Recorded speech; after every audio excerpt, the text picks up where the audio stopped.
अस्सलाम वालेकुम students, how you are doing well. Accounting circle के चैनल के ऊपर खुशामदीद।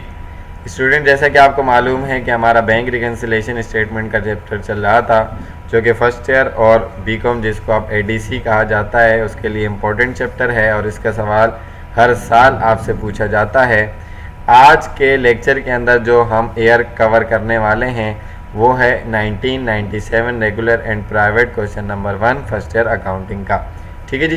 तो इसकी सीरीज़ आपकी 2022 तक की चलती रहेगी और उसके बाद फिर हम बीकॉम के सारे पास पेपर के क्वेश्चंस को भी कवर करेंगे ताकि आप लोगों की प्रैक्टिस अच्छे तरीके से हो सके। सो वीडियो पूरी देखने से पहले मेरे चैनल को सब्सक्राइब करें और वीडियो को ज़्यादा से ज़्यादा शेयर करें। क्वेश्चन में आपको कह रहा है कि a comparison of cash book and bank statement. जब आपकी बैंक स्टेटमेंट आई उससे आपने कैश बुक को कंपेयर करवाया अलीम सन्स की for the month of March के लिए on March 31 1997 revealed the following.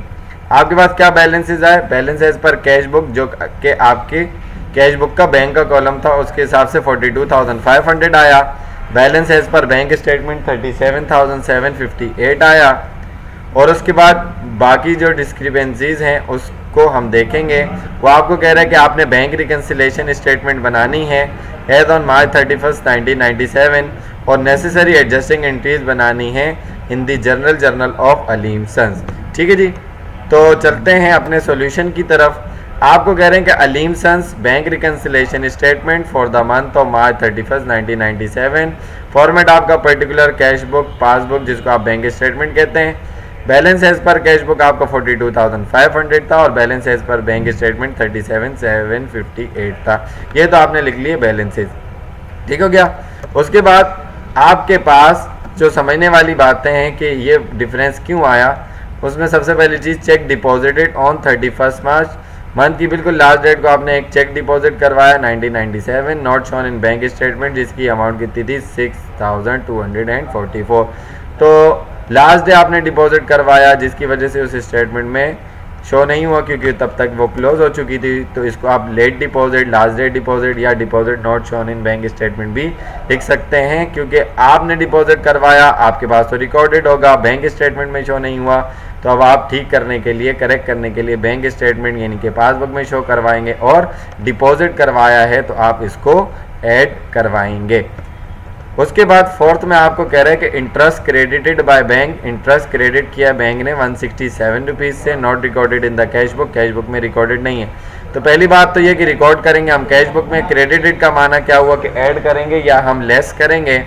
तो इससे पहले भी मैं आपको बता चुका हूँ कि जो आपका बैंक अकाउंट है, आपके बैंक अकाउंट को बिजनेस ट्रीट करता है एसेट और बैंक ट्रीट करता है लाइबिलिटी।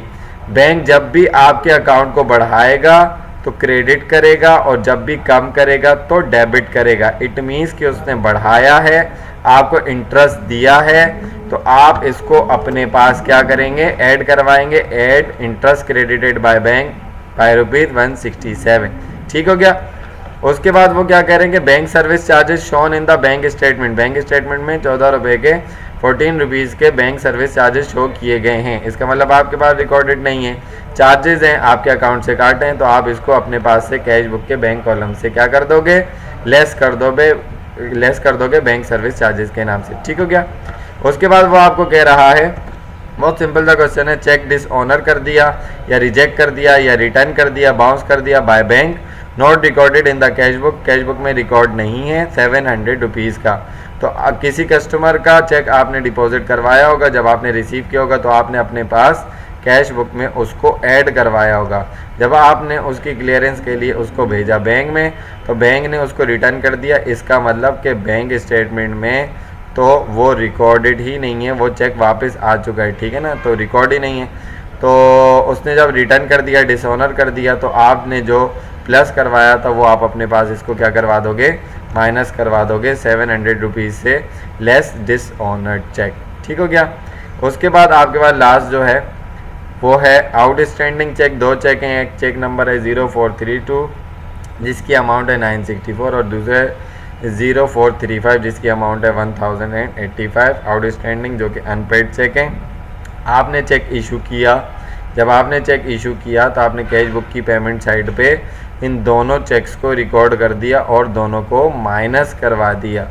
ठीक है, आउटस्टैंडिंग है, अब तक पेमेंट नहीं हुई, इट मीन्स के बैंक स्टेटमेंट से ये दोनों लेस नहीं हुए हैं। तो बैलेंस लाने के लिए हमने बैंक स्टेटमेंट से इसको क्या करना है, माइनस करवाना है। सो आप लिखेंगे लेस आउटस्टैंडिंग चेक, दोनों चेक के नंबर और उनकी अमाउंट आपने शो करवाई और उन दोनों को टोटल किया, दोनों का टोटल बनता है 2049 रुपीज़।